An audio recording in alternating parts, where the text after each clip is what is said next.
যিনি সুস্থতার নিয়ামতে ধন্য করে ভুলিয়ে পাড়ার মাহফিলে আমাদের সমবেত হওয়ার সুযোগ দিয়েছেন। তিনি চাইলে আমাদেরকে আমাদের প্রিয় ভাই অ্যাডভোকেট সাইফুল ইসলাম আলিফের মতো শাহাদতের মৃত্যু আমাদেরকে দিয়ে এই মাহফিল থেকে বঞ্চিত করে কবরে রাখতে পারতেন না। তিনি আমাদেরকে হায়াত দিয়েছেন, সুস্থ রেখেছেন এবং বাছাইকৃত বান্দাদের কাতারে শামিল করেছেন। আমরা আল্লাহর ভাষায় পড়ি আলহামদুলিল্লাহ। ওয়াজিদে আলিয়া মাদ্রাসার নিকটবর্তী মাহফিল, প্রাচীনতম প্রতিষ্ঠান, 100 বছরের ঐতিহ্যমণ্ডিত এই প্রতিষ্ঠান, যেখানে আমার বাইতুল শরফের শাহ শফি শাইখ আল্লামা আব্দুল জব্বার রহমতুল্লাহ আলাই মুহাদ্দিস ছিলেন। গারাঙ্গিয়ার সেই মুফতি আব্দুর রহমান দামাত বরকাতুহুম, তিনি মাদ্রাসার ওস্তাদ ছিলেন এবং দেশখ্যাত উলামায়ে কেরাম ওয়াজিদে আলিয়া মাদ্রাসার খেদমত আঞ্জাম দিয়েছেন। এই মাদ্রাসার পাশে এসে কথা বলতে পারা এটা আমার নিতান্তই ভাগ্যের ব্যাপার মনে করছি। ওয়াজিদে আলিয়া মাদ্রাসার পার্শ্ববর্তী সৌভাগ্যবান আমার দ্বীনের মুজাহিদ ভাইয়েরা, বড় কোনো ভূমিকা ছাড়াই 17 বছর পরে যেহেতু কথা বলার সুযোগ পেয়েছি, আমরা সময়টাকে মনে করব গনিমত। এজন্যই সুনির্দিষ্ট বিষয়ের উপর সেমিনার, সিম্পোজিয়াম স্টাইলে TCTS এর মতো কিছু জানার জন্য, কিছু শেখার জন্য আমরা অ্যাকর্ডিং টু কোরআন এন্ড সুন্নাহ কিছু কথা মানোন্নয়নের লক্ষ্যে জানার জন্য পিপাসার্থ হৃদয়কে তৃষ্ণা দিয়ে আল্লাহ তাআলা এতদিন আমাদেরকে যে শুকিয়ে রেখেছিলেন, আমরা যেন কিছুটা হলেও ইলম দিয়ে পিপাসা নিবারণ করতে পারি। আল্লাহ আমাদের সময়ে জবানে বারাকা দান করুক। সকলে বলি আমিন। আপনাদের সামনে কোরআনুল কারীমের 18 নম্বর সূরা আল কাহাফের 12 নম্বর আয়াত তেলাওয়াত করলাম। সেই আয়াতে আল্লাহ তাআলা বলেছেন, নাহনু নাকুসসু আলাইকা নাবাআহুম বিল হক। নবী আমার, আজকে আপনাকে একটি সত্য সুন্দর ঘটনা শোনাবো। ইন্নাহুম ফিতিয়াতুন আমানু বিরাব্বিহিম ওয়া জিদনাহুম হুদা। এমন কতক যুবকের ইতিহাস যারা বাধাপ্রাপ্ত হওয়ার পরে তাদের ঈমান বহুগুণ বেড়ে গিয়েছিল। আমি আল্লাহ তাদের শক্তি সামর্থ্য ঈমানের পাওয়ারকে বাড়িয়ে দিয়েছিলাম। সুবহানাল্লাহ বলেন। নিশ্চয় আমার তেলাওয়াতকৃত আয়াতের তরজমা শুনে বুঝতে পারছেন কিছু মজলুম যুবকদের ইতিহাস আপনাদেরকে আজকে শোনানো হবে এবং সেই যুবকদের ইতিহাস থেকে আমরা বাস্তব জীবনে কিছু নেয়ার চেষ্টা করব। আল্লাহ তাআলা আমাদের জ্ঞানের পিপাসাকে বাড়িয়ে দিক, বলি আমিন। কাহাফ শব্দের অর্থ হচ্ছে টানেল, সুড়ঙ্গ, গুহা। গুহার ভেতরে যারা থাকে তাদেরকে বলা হয় আসহাবে কাহাফ, সুড়ঙ্গবাসী, গুহাবাসী। আপনারা সকলেই জানেন নবী করিম সাল্লাল্লাহু আলাইহি ওয়াসাল্লামের জন্ম হয়েছে 570 খ্রিস্টাব্দে। তিনি নবুয়ত পেয়েছেন 610 খ্রিস্টাব্দে। মক্কা থেকে মদিনায় হিজরত করেছেন 623 এবং ইন্তেকাল করেছেন 632 এবং 33 মাঝামাঝি। কেউ বলে 32, কেউ বলে 33। মক্কার 13 বছর নবুয়তি জীবন, মদিনার 10 বছর রাষ্ট্রপ্রধান হিসেবে নবুয়তি জীবন। মক্কা থেকে যখন তিনি বের হয়ে যাচ্ছিলেন তখন রবের কাছে ফরিয়াদ করে বলেছিলেন, রব্বি আদখিলনি মুদাখালা সিদকিন ওয়া আখরিজনি মুখরাজা সিদক ওয়াজআলনি মিন লাদুনকা সুলতানান নাসীরা। রব, বের হচ্ছে মক্কা থেকে মদিনার পানে তোমার নির্দেশে। আল্লাহ সত্যের উপর বের করো।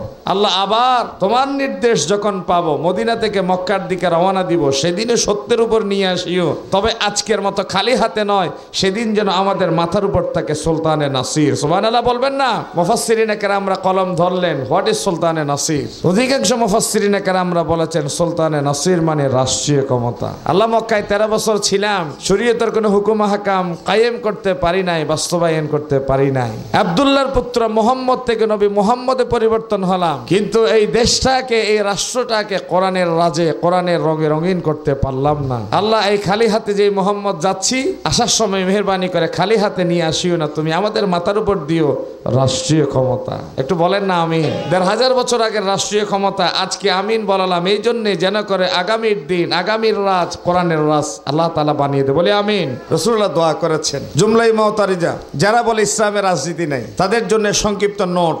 নবী করিম সাল্লাল্লাহু আলাইহি ওয়াসাল্লাম বক্তব্য দিতে দাঁড়ালেন। জিবরিল আমিন এসে হাজির হয়ে বললেন, ইয়া রাসূলুল্লাহ, আল্লাহ বলেছেন আপনি জাতিরে বলে দিন, আল ইয়াউমা আকমালতু লাকুম দীনাকুম, this day have I perfected for you. আজকের দিনটা আপনার জন্য আল্লাহ তাআলা এতটাই গৌরবান্বিত করেছেন, যেই দিন নিয়ে, যেই বিধান নিয়ে আল্লাহ আপনাকে জমিনে পাঠিয়েছেন, সেই দিনকে মুকাম্মাল নিজামে হায়াত বলে আজকে কবুল করে নিয়েছেন। সুবহানাল্লাহ বলেন। ওয়া আতমামতু আলাইকুম নি'মাতি, যত নিয়ামত দেওয়ার আল্লাহর পরিকল্পনা সকল নিয়ামত আল্লাহ দিয়ে দিয়েছেন। সুবহানাল্লাহ বলেন। এভাবে ধাক্কায় ধাক্কায় সুবহানাল্লাহ বললে তার ওয়াজ করতে হবে না। এজন্য কোথায় কি বলতে হবে সেটা নিজ বিবেককে প্রশ্ন করে বলে দিবে। ওয়া রাদিতু লাকুমুল ইসলামা দীনা, আমি আল্লাহ দিনকে পরিপূর্ণ করলাম নিয়ামত দিয়ে দিলাম এবং এটাও ঘোষণা করলাম কিয়ামত পর্যন্ত যত ধর্ম দর্শন থাকবে সকল ধর্ম দর্শনের উপরে ইসলাম নামক জীবন বিধানের উপর আমি আল্লাহ রাজি হয়ে গেলাম। সুবহানাল্লাহ বলেন। তাহলে যারা বলে ইসলামের রাজনীতি নাই, আমি তাদেরকে বিনয়ের সাথে প্রশ্ন করতে চাই, আপনি নামাজটা নেবেন দিন থেকে, আপনি রোজাটা দিবেন শরিয়াত থেকে, আপনি হজটা নেবেন আমার নবীর দান ভাঙ্গা ইসলাম থেকে, আপনি রাজনীতিটা নেবেন লেনিন কার্ল মাও সেতুন থেকে, আপনি মুমিন নয় মুসলমান নয়, আপনি শয়তানের দোসর এবং প্রেতাত্মা, ঠিক কিনা বলেন? আফাতুমিনুনা বিবাদুল কিতাব ওয়া তাকফুরুনা বিবাদ, কিছু অংশ মানলা কিছু অংশ ছেড়ে দিলা, যদি বলো ইমানদার ছেড়ে দিয়ে হবে। ফালা ইয়ালামান্নাল্লাহুল্লাযীনা সাদাকু ওয়া লা ইয়ালামান্নাল কাযিবিন, কারা তাদের দাবিতে সত্যবাদী কারা মিথ্যাবাদী স্ক্রুটনি করা হবে, চুলচেরা বিশ্লেষণ করা হবে, কাউকে ছেড়ে দিয়ে হবে না। হবে। নবী করিম সাল্লাল্লাহু আলাইহি ওয়াসাল্লাম মক্কার 13 বছরে নির্যাতনের এমন কোনো দিক ছিল না যা নবীর উপর চালানো হয়নি। যারা হজে গিয়েছেন দেখেছেন বাবুস সালামের পাশে যখন দাঁড়াবেন মক্কাতুল মুকাররমায়, মদিনা শরীফ নয়, মক্কাতুল মুকাররমায় বাবুস সালাম আবু জেহেলের বাড়ির পাশে, অর্থাৎ বাদশার ঘরের পেছনে যেই ঘরে ওয়াইসির বৈঠক হয়, সেই বাড়ি থেকে আপনি যখন রাসূলুল্লাহর ঘরের দিকে দেখবেন দুটো পাহাড় পাবেন। একটা পাহাড়ের নাম হচ্ছে জাবালে আবি কুবাইস, আর একটা পাহাড়ের নাম হচ্ছে জাবালে আজিয়াত। নবী করিম সাল্লাল্লাহু আলাইহি ওয়াসাল্লাম চন্দ্রকে যখন দ্বিখণ্ডিত করেছিলেন, একটা টুকরা গিয়ে পড়েছিল জাবালে আবি কুবাইসে, আরেকটা টুকরা গিয়ে পড়েছিল জাবালে আজিয়াতে। এই জাবালে আবি কুবাইস হুজ্জাজে কেরাম যে পাথরকে চুমু দেওয়ার জন্য পাগলামি করে, হাজারে আসওয়াদ সেই পাথর নূহ আলাইহিস সালামের প্লাবনের সময় হারিয়ে গিয়েছিল, এই জাবালে আবি কুবাইস নিজের বুকে ধারণ করে রেখেছিলেন, পরবর্তীতে ভূমি করে সেই পাথর উপহার দিয়েছে জাতির জন্য। সুবহানাল্লাহ বলেন। বাদশার ঘর যেখানে যেই জায়গায় ওয়াইসির সম্মেলন হয় ওই জায়গায় ছিল নবী করিম সাল্লাল্লাহু আলাইহি ওয়াসাল্লাম 3 বছরের কিছুদিন বেশি জেলখানায় বন্দী শাবে আবি তালেব। এই শাবে আবি তালেবের ভেতরে তিনি বন্দী ছিলেন, গাছের চাল বাকল পাতা লতা খেয়েছেন। তিনি যখন টয়লেটে যেতেন বাথরুমগুলো ছিল ছাগলের বিষ্ঠার মতো গোটা গোটা। সাহাবায়ে কেরামদের খাওয়ার কোনো উপাদান ছিল না, পানি ছিল না, মানবেতর জীবনযাপন করেছে 3 বছর প্লাস সময়। এই 3 বছর সময়ের ভেতরে এবং এর আগে কিছু মানুষ এক জায়গায় একত্রিত হলো।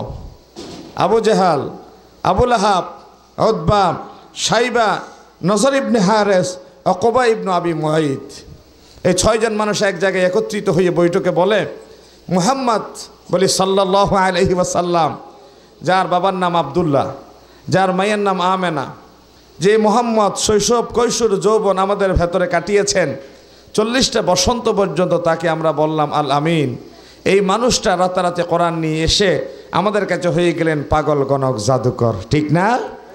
40 বছর যেই মোহাম্মদের উপাধি ছিল আল আমিন আস সাদেক আল মসদুক, 40 বছর পর্যন্ত যেই মানুষটা ছিলেন কোরআনের পাখি, আর 40 বছর পরে কোরআন নিয়ে যখন জাতির সামনে ইসলামী হুকুমতের কথা বললেন তখন তিনি জাতির সামনে হয়ে গেলেন রাজাকার, দেশদ্রোহী, স্বাধীনতা বিরোধী, ঠিক কিনা বলেন?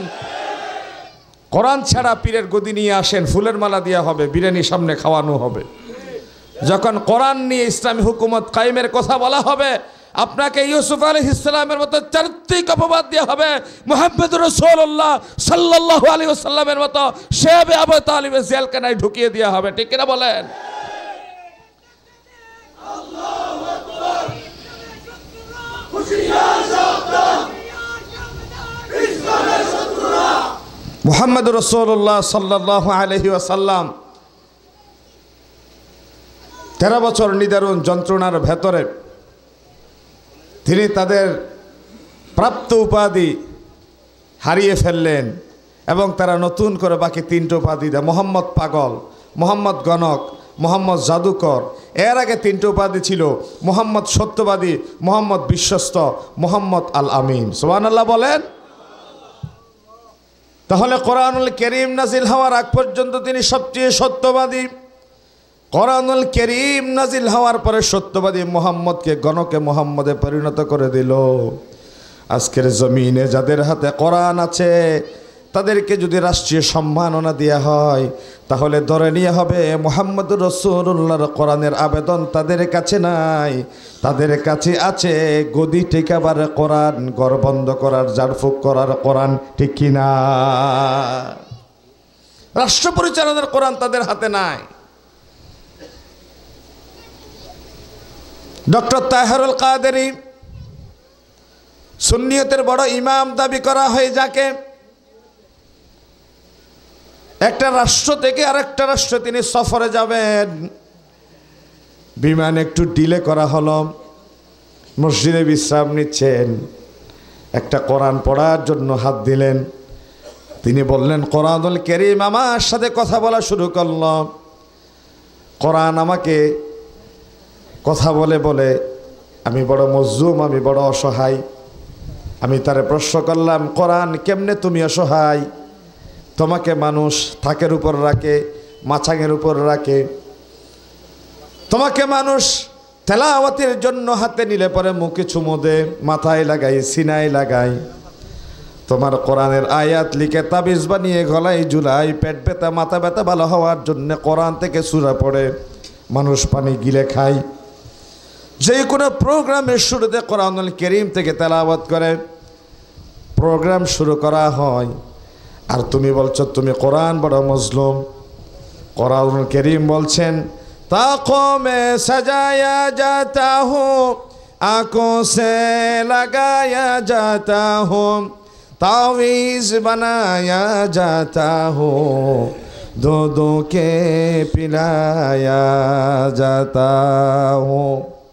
আমাকে মানুষ থাকের উপর রাখে, মাছাঙের উপর রাখে, জুসদান দিয়ে মুড়ি দেয়, তেলাওয়াত করতে হাত দিলে পরে আমাকে চুমু দেয়, আর কোরআনুল কারীমের সূরা দিয়ে আয়াত দিয়ে মানুষ তাবিজ বানিয়ে গলায় ঝুলায়। তারপরে আমি কোরআন বড় মজলুম। তাহারুল কাদেরী জানতে চাইলেন, কোরআন তুমি খুলে বলো কেমনে তুমি মজলুম?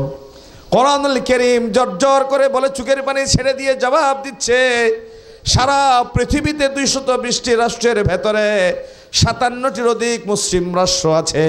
সারা পৃথিবীতে এমন কোনো রাষ্ট্র নাই যে রাষ্ট্রের সংসদ থেকে কিচেন পর্যন্ত তাদের কানুন, তাদের নিয়ম কোরআন দিয়ে পরিচালিত হয়। রাষ্ট্রের সংবিধান কোরআন, এমন একটা রাষ্ট্র পৃথিবীতে অবশিষ্ট নাই। আমি কোরআন তো গরবন্দের হাতিয়ার হয়ে নাজিল হয়নি। আমি কোরআন তো করে মানুষের বারাকা হাসিলের জন্য তেলাওয়াত করতে নাজিল হয়নি। আমি কোরআন তো তাবিজ বানিয়ে গলায় ঝুলার জন্য নাজিল হয়নি। আমি কোরআন তো নাজিল হয়েছি মজলুম মানবতার মুখের কান্না কেড়ে নিয়ে হাসি ফোটানোর জন্য, ঠিক কিনা বলে? এই সমাজে যদি কোরআনের রাজ কায়েম থাকতাম, তাহলে আমার প্রিয় ভাই অ্যাডভোকেট সাইফুল ইসলাম আলিফ যে কোরআনের পক্ষ অবলম্বন করতে গিয়ে কোর্ট বিল্ডিংয়ের মসজিদের গ্লাস ভেঙে দেওয়া হলো, আমার ভাই প্রতিবাদের ঝড় তুললেন। নিরপরাধ আমার ভাইয়ের উপরে তরবারির আঘাত দিয়ে দ্বিখণ্ডিত করে দেওয়া হলো, নৃশংসভাবে হত্যা করা হলো। আর তারা যাদের পক্ষ অবলম্বন করে শিশু বলৎকারের দায়ে তাদেরকে তাদের পথ হারাতে হয়, ওই সমস্ত দুরাচারী দুর্বৃত্তদের একজনের মস্তকও তাদের শরীরের সাথে লেগে থাকতে পারত না, ঠিক কিনা? কোরআন যদি সমাজে থাকতো আর ওমরের মতো রাষ্ট্রনায়ক যদি সমাজকর্মী হতো, তাহলে ওই সমস্ত দুরাচারী দুর্বৃত্ত জঙ্গি ওই সমস্ত সাম্প্রদায়িকদের একজনের গর্দানও তাদের শরীরের সাথে লেগে থাকতে পারতো না, ঠিক কিনা বলেন না?